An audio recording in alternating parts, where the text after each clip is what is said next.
So my daily driver is the Note 10 Plus, and this was pretty much made for my phone, so I had to get it, the Galaxy Buds Plus. In the box, it comes with a USB Type-A to a USB Type-C cable. Don't know why it's not a USB Type-C on both sides, but it's good that it's a USB Type-C nonetheless. There are also 2 pairs of ear tips, 3 including the one on the earphones. The ear tip sizes range from small, medium to large. Here's the charging case. It's still made out of plastic, but this time it has a glossy finish.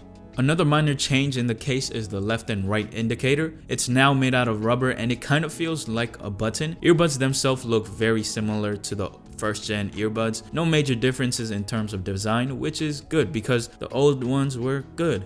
Compared to the first gen Galaxy Buds, which had 2 microphones, this one has 3. Old Galaxy Buds had a battery life rated at around 6 hours, while the new one is rated at around 11 hours. So are these improvements legit? Yeah, they certainly are. I'll tell you about the battery life first. These earbuds easily last me throughout the day, couple of days when combined with the charging case, of course. And when playing music non-stop at around 55% volume, the earphones lasted a little over 11 hours. Okay, so one feature that's been really handy is quick charge. If I put the earbuds in the case for 3 minutes, I get around 1 hour of music playback, which is pretty insane. And as for the sound quality, these are tuned by AKG and it sounds great out of the box. I enjoy the music I listen to. These have a good amount of bass and a balanced mid-range. No distortion even at full volume. And compared to the first gen Galaxy Buds, not a big difference in terms of sound quality, but I think the newer Galaxy Buds have a little more bass than the first gen ones. The first gen sounds more neutral, but overall the Galaxy Buds Plus sounds really good. I was pretty amazed by how great these sounded. When I first opened them out of the box and I tried to turn the volume all the way up, it wasn't, loud enough. I was like, something's wrong with this. So what I had to do was actually hold on the right earbud and increase the volume of the earbuds themselves. I couldn't increase the volume of the earbuds from my phone because it was already all the way turned up and I thought it couldn't get any louder. So yeah, so that's what I had to do, and now these get really loud and they sound amazing. You'd think with the Plus it would have noise cancellation, right? But unfortunately it doesn't. I mean, that's what I thought at least. So I was kind of bummed out about that. But since these are in-ear earphones, they do a pretty good job in isolating the noises coming from the outside world. And I don't really miss noise cancellation like that. If you're a big diehard fan for noise cancellation or you need it in your life, then you should definitely check out some other earphones. Pairing up the earphones with my phone is a simple process. As long as Bluetooth is turned on my phone, a window pops up indicating that the earphones have been successfully connected with the phone, and it also tells me all the information I want to know about the earphone's battery life and the charging case's battery life. So I told you earlier these have 3 microphones. There are 2 outer mics and there's 1 inner mic, and now you're going to listen to a microphone test. Testing out the microphone of the Galaxy Buds. I got them right over here. For some reason, I could not get these to connect and record the audio through my laptop, so I had to connect it to an iPhone, and I'm recording this audio through an iPhone. So right now, this is being recorded off of the Memo, and I hope you kind of got an idea for how the microphone of the Galaxy Bud sounds. There's also a lot of dogs in the park right now. I'm at a dog park, and there's some distant dogs barking in the background, and we are about to head home. See you, little buddy. All right, see ya. Okay.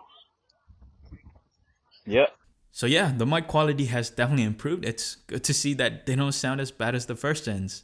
Comfortability isn't an issue with these. I can wear these for a couple hours at least, and they're very comfortable and breathable in my ears. Unlike some other in-ear earphones that I've tested out in the past, whenever I would put them in my ears, I felt pressure being built up, which would make it uncomfortable, and I would have to adjust it. While the Galaxy Buds Plus has none of that, it's just an overall great experience using them. I use this at the gym. So far I haven't had any issues. These are workout proof. It says it is IPX2 splash resistant, so it's not water resistant. So what that means is if it's raining really hard outside, these might break. I don't know, they might not because it's IPX2 splash resistant, but all it says is it should survive light drizzle and a little sweat, and even accidental spills. The earphones have touch controls. I think I prefer this over actual buttons because I don't really have to, press it really hard for them to register, and I can also customize what each tap does in the Samsung Wear app.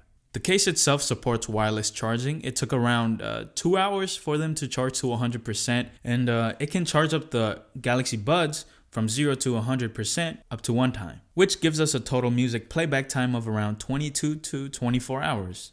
There's no noise canceling with these earbuds, of course, but this does have ambient sound. So there's 3 levels. There's like low, medium to high, and it works really well. It's almost like I have superpowers when I have them up all the way. I can hear so much, and yeah, it's cool. Like, yeah, if I'm walking outside and I'm listening to music, I can have it turned on and I can hear the traffic and everything happening in the world while also enjoying my music. It's a great feature for people who commute a lot, but this is definitely going to come in handy for everyone. You don't know what you're missing until you actually have it. You know what I mean? People have Find My Phone, but with the Galaxy Buds, we get Find My Earbuds. So whenever you misplace it, you can have these chirping sounds playing out of them, which is going to help you find the earbuds. It's nice. Now that the Galaxy Buds Plus is out, the first gen Galaxy Buds is cheaper. You can find them for under $100. So you definitely got to think about what you need. If you don't really care about the mic quality and you're fine with the first gen's battery life, then you might as well get the first gen for under $100. But if you want a better mic quality and a better battery life, and you should definitely check the Galaxy Buds Plus out. I think the $149 price tag is fair. The build quality, everything, all the features that's coming in with these buds it's awesome. I definitely would recommend you to check this out if you're looking for new wireless earphones. So if you enjoyed this video, you know what to do, and I'll talk to you next time. Peace.